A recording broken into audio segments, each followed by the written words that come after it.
Hello, this is Connie Swain, the Connector, connecting you with information you need. Today, we're going to be talking about buying a home. While you may be an experienced home buyer, if you don't do it all the time, it's easy to forget some of the processes involved. If you've never bought a home, it can be very overwhelming and very daunting. So, I want to touch on some of the very important things you'll need to know. But before I go on, please hit the notification bell, like this video, share it with friends, or just tell people about it if they're thinking about buying a home. A lot of people think that there's a certain way you do this, and it really can be quite different. So let's get started. First and foremost, what people do not understand is you need to find a mortgage company. Now, keep in mind, there are a lot of different kind of loans and a lot of different ways to get a loan depending on what you want to get. Now, if you're buying raw land, I have a totally separate video for that. So this is if you are buying a traditional home on a lot or maybe small acreage or even larger acreage, but it's kind of built on small acreage or just a regular lot. There are different loans that you may qualify for, and some you may not qualify for, depending on your circumstance. So it's very important to find a mortgage company first. Now, if you don't have a lender, let me know, or contact any realtors you know and see if you can find a lender that can help you. Because lenders look at so many different aspects. They don't just look at your credit score. They look at your debt to income ratio. They look at how much money you have in the bank. They look at all different kinds of things, and all of those things play a part in what kind of loan you qualify for.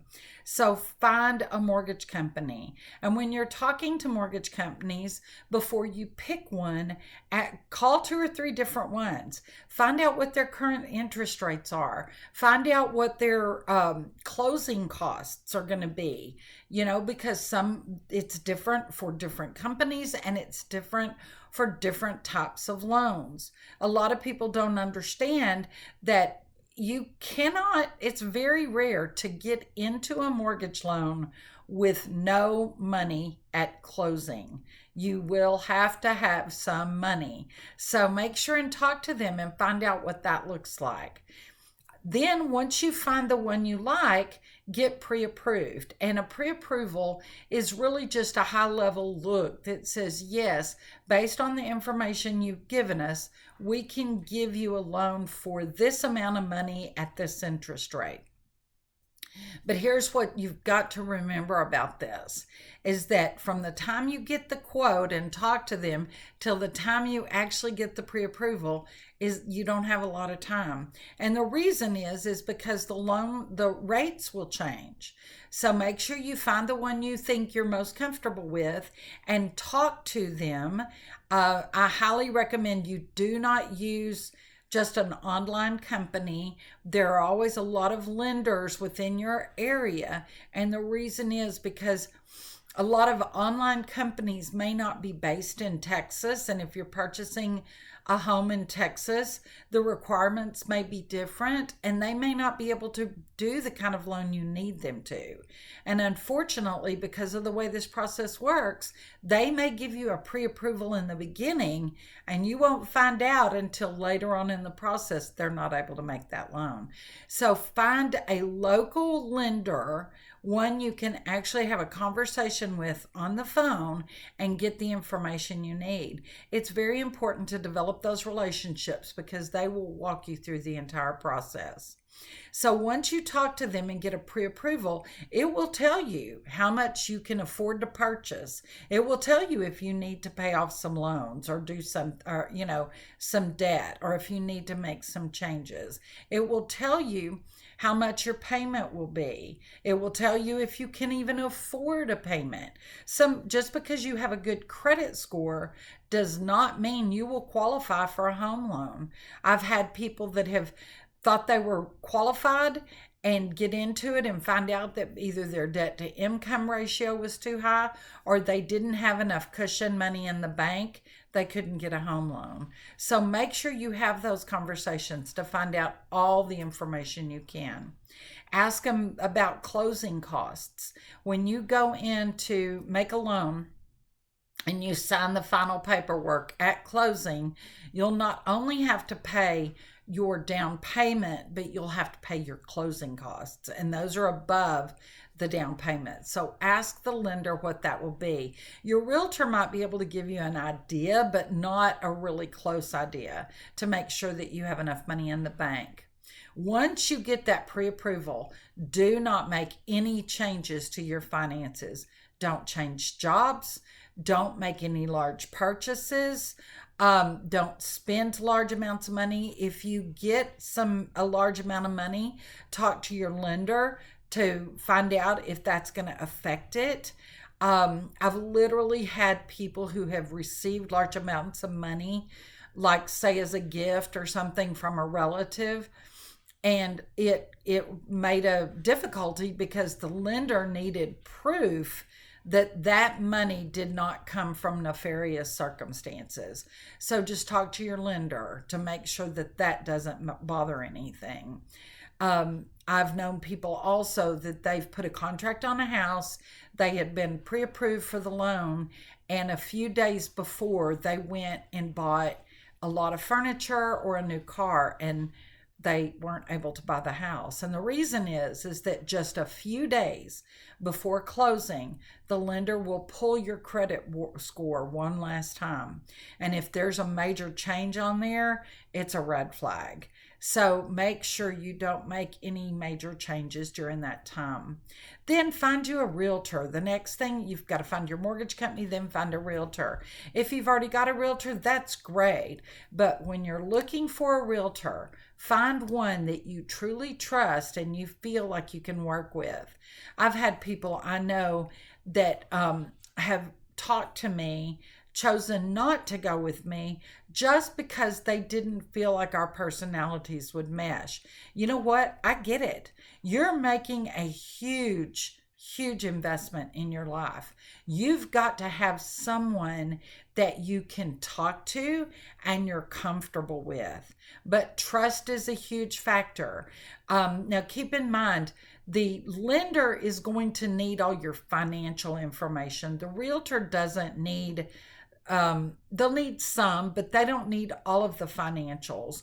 But you've got to trust that they are going to act in your best interest, that they're going to fight for you in this process. When they negotiate, they're going to negotiate well on your behalf.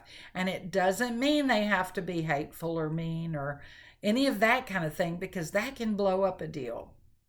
But they will protect your interest. So find one you can work with.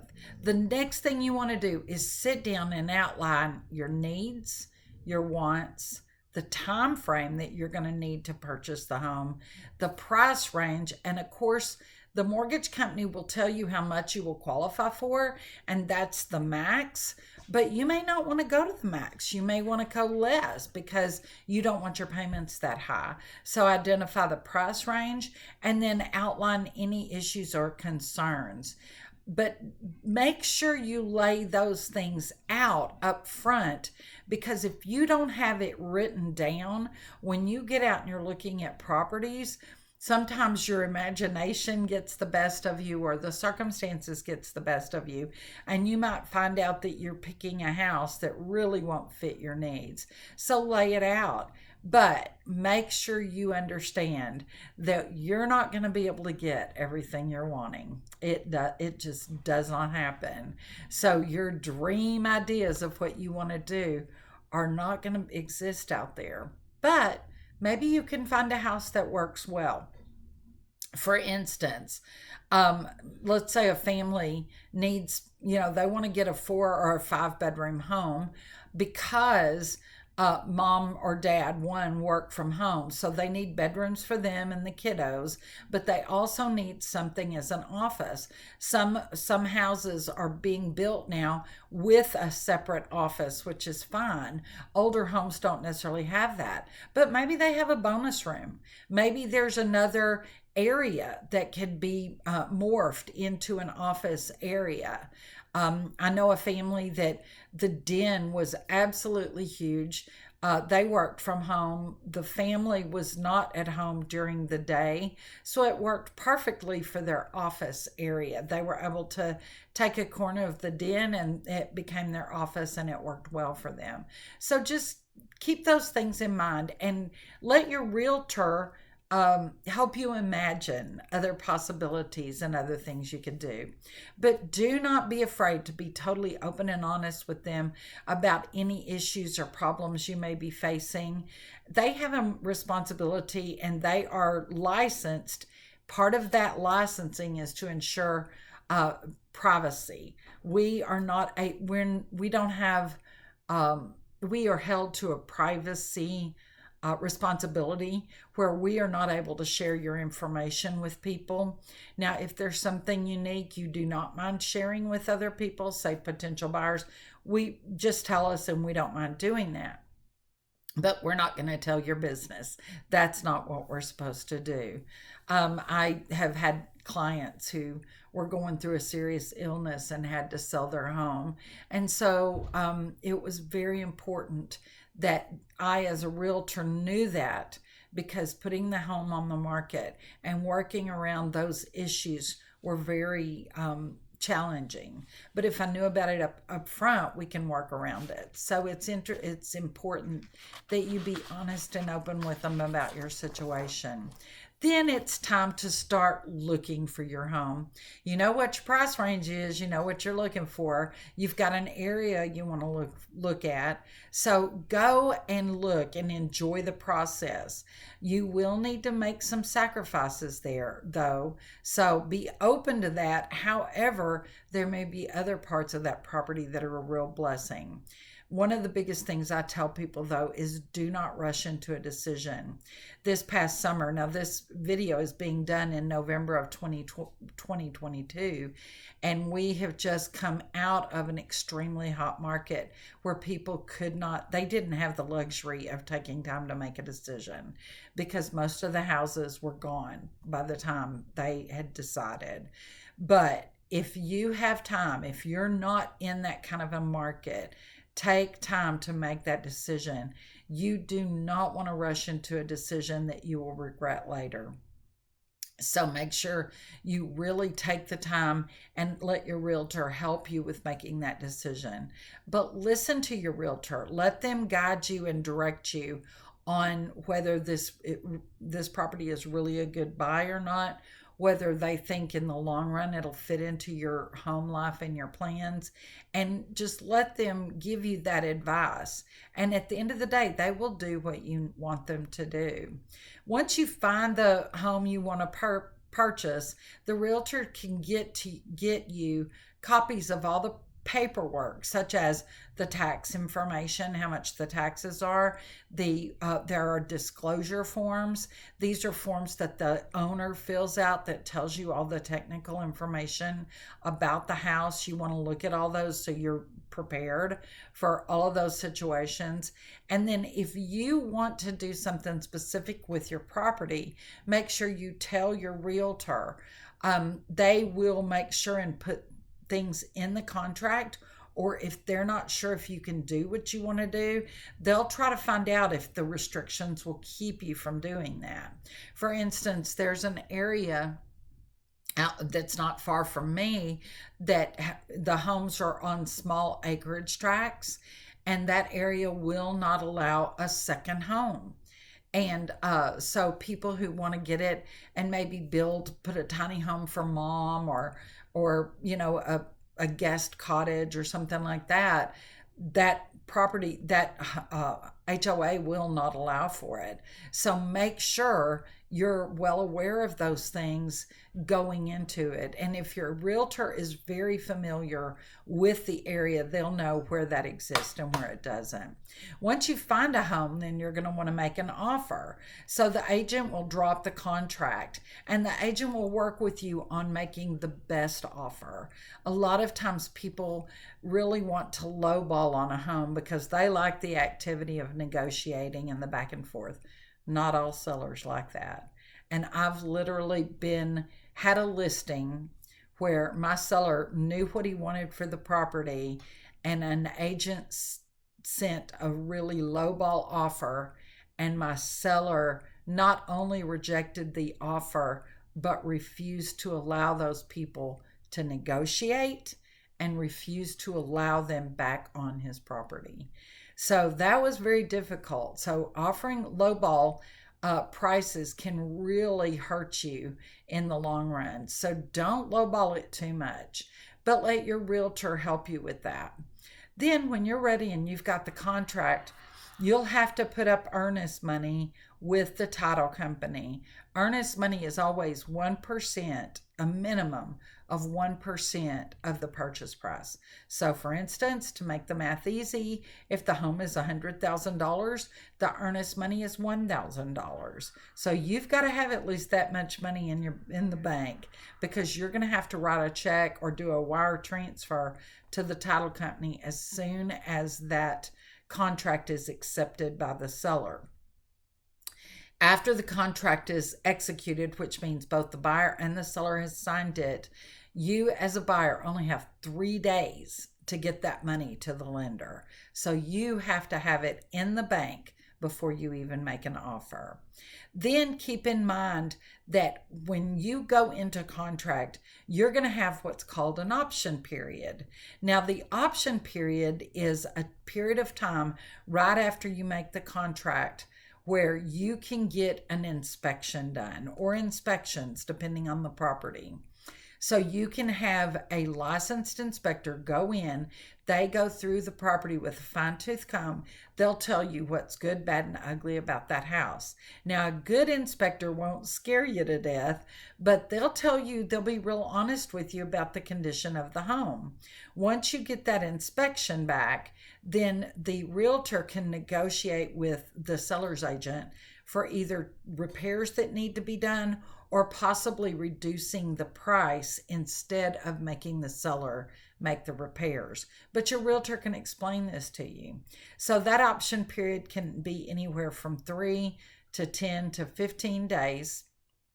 And it used to be that it was like a dollar a day, $10 a day.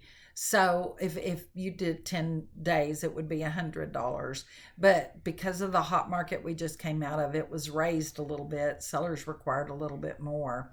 And so you'll have to give that money to the title company when you give them the earnest money. And the title company holds that money until we come out of option period. So let me explain why. So let's say you go into the option period, you've wired your money to the title company, you get an inspector to go look at the house. So what if there is a major issue with the house? Then you as a buyer can actually back out of that contract and get your earnest money back. You do not get the option money back. That will end up being sent to the seller. But you get the earnest money back, which is the 1%. So during this time, the seller is actually taking a risk because they're taking the home off the market and taking a risk that you're going to move forward with the purchase. So that option of being able to get out of the contract without penalty only exists during the option period. So when you're giving the seller the money to do this, I call it a headache fee. So you're actually paying them money for your opportunity to get the inspection and backing out of the contract if you should choose to do so. So there's some risk involved there. However, you can back out of the contract with no penalty. However, during the negotiation, should the seller say, "Yeah, we'll make these repairs," or let's say there's not that big of a deal, or say you find out it needs a whole new roof and the seller's not going to fix it, you may be able to get a reduced price. So the agent will negotiate that for you. So you can, and then you can move forward and you're not going to pay as much. So there's a lot of different things that can happen. So once your agent has negotiated the purchase price, then they'll get everything sent over to the title company and you are in contract. So the title company gets it, they get all the money. Then during the option period, then there are negotiations, or you can get your inspection, you can back out, or you can negotiate repairs, whatever you want to do. Once that period is over, you are in full contract and you cannot back out, with few exceptions. Should the lender, because when you get a pre-approved for a loan, they're not only approving you, but once you find a house, they've got to approve the home as well. So should the lender choose not to finance that home, you can get out of the contract with no penalty. There's language in the contract for that. So after you get out of option period, the lender will order an appraisal. Now you've got to have cash to pay for the appraisal during that time. And appraisals can be pricey. So make sure you find out from the lender how much that's going to cost. And so the appraisal gets ordered. He goes and he looks at the property and he tells you whether the home reaches that value or not. So if the lender is okay with the value, then you can move forward. Now, sometimes the lender will come back and say that there are repairs that have to be done. Your agent will negotiate all that. But if the appraisal comes back with this, and what we call it makes appraisal or meets the price of the contract, you can move forward. If, however, the appraiser comes back and says it is not worth what the contract says, then again, your agent goes back to the negotiation table with the other agent. So if a house is listed for, let's say, $150,000, and the lender comes back and says it's only worth $145,000, then your agent goes back to the seller's agent and says, okay, this is what the appraisal said. And the seller's agent may say, okay, I'll talk to my seller, and the seller may be fine with reducing the price. If, however, if the lender comes back and says, oh, that house is only worth $125,000, then the seller may not want to move forward because it's $125,000 instead of $150,000. They may not want to take a $25,000 loss in their eyes.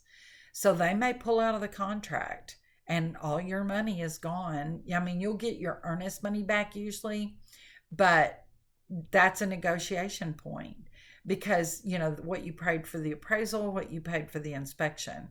So keep in mind, buying a house is risky, but most of the time people will work these things out. Then a survey, if there's a survey needed, there will have to be a new survey done. So the surveyor will go out and you'll get a copy of that shows easements and all that kind of thing. Once you get past that point, the title company will send you what's called a title commitment. And it's almost like a title on a car, only it's on land. So the title commitment will say, yes, these people own this property. These are the liens against it. These are the problems. And yes, Mr. Buyer, all these things that you said you wanted to do with the property, you can do it. Or it'll also include a copy of any restrictions, and you can look those over. So you'll get a title commitment. That title commitment, once you actually close, will actually turn into your title policy. So that's where the title company is insuring title, saying you're getting it free and clear in your name with the exception of your loan. So that's what the title commitment does. So once you get past those points, you're ready to get ready for closing. So you're going to need to get with your insurance company to look at getting homeowners insurance. Your lender will need that information once you find the insurance company you want to work with. You'll need to prepare to get the utilities transferred. I always highly recommend people calling the utility companies ahead of time to find out what they're going to need. People tend to think that utility companies will change it over real quickly, and sometimes they don't. Sometimes there might be a 3-day lag time. So make sure you call ahead of time and find all that out. Then your agent will schedule the closing. They will schedule it with you and with the title company for you to go sign papers. And then once you get what's called a clear to close from the title company, it comes toward the very end, then, or by the mortgage company. Once you get a clear to close by the mortgage company, then the title company will send a closing statement over that will tell you exactly how much money you're going to need to bring to the table to close. You can wire the money or bring a cashier's check. They will not take personal checks. But your agent, your realtor will look that over to make sure it's in line with the contract, and then let you know all the details, like how much to bring, how much of whether it's a cashier's check or whatever, and then where and when the closing is.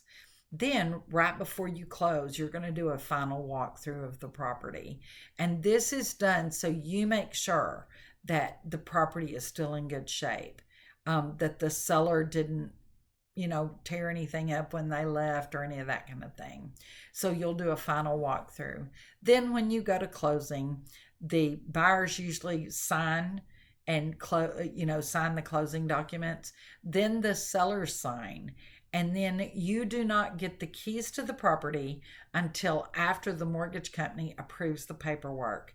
Now, your agent will work very closely to make sure, or to try everything they can to make sure that the all of that takes place on the same day. It may not. It depends on timing of when the paperwork gets to the title company, when everything can be done. But the reason you can't get the keys is because it's not yours until the lender says, okay, go ahead and give the seller their money. So it has to fund. The title company collects all the money from the lender and the money from you, and they put it in a pile. And when the lender says go ahead and fund, then they can say, okay, we release it. Your agent will go and they'll negotiate working, or they'll get the keys for you so that you can go look at your beautiful house and you can live happily ever after. Now, if you're buying a property, especially more of a rural property.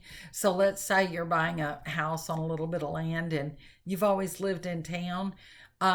Make sure your agent coordinates with the sellers a time for them to come and show you certain things, like how the septic operates, how the well operates, maybe the heat and air. If it's a smart home, you're going to want to make sure you've got all the information on the technology side of the home. Also, the sellers should have everything wiped from the memories of the equipment, and then you'll have access to get new passwords and all of that kind of thing. So make sure your agent knows to do all those things so that you can move in and enjoy your new home.